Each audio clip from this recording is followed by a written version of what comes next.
A giant cell tumor is a benign lesion of the bone but is aggressive locally.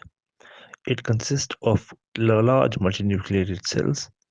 There is association of c-MYC gene, and it can metastasize to lungs in 2 to 4% of the cases.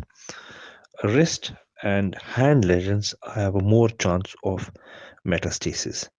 Secondary malignant changes can happen in giant cell tumor following radiation therapy. In the giant cell tumor, the mononuclear cells are the proliferating cells and which express rank L. X-ray shows eccentric lesion in the epiphysis and metaphysis of the skeleton mature bone and with a close physis. Knee is most commonly involved. Spine involvement is possible, and multiple bodies can be involved. The malignant transformation is possible in 1% of the cases.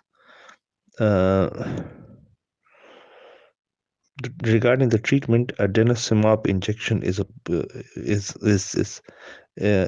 will reduce the progression of the lesion. As we previously discussed, that rank L is expressed in the mononuclear cells, so denosumab is given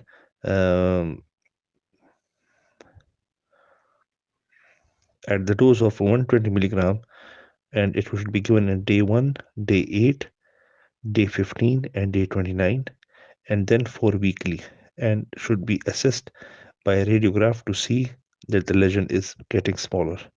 In such a situation, when it is involving a joint line, denosumab is quite effective to reduce the size. Another treatment can be giving bisphosphonates in a giant cell tumor. Anyhow, the treatment is curettage and interlesion excision. I will use a high-speed burr as well to have optimal debridement and excision of the tissue. Then I can use phenol or hydrogen peroxide, and then I can use bone graft or cement. The cement, the effectiveness of cement is that it creates exothermic reaction which kills the cells. Moreover, recurrence is quite visible.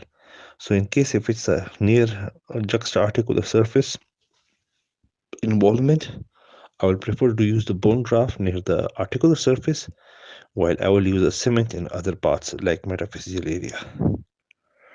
The radiotherapy is possible in inoperable cases, but it's not quite commonly used.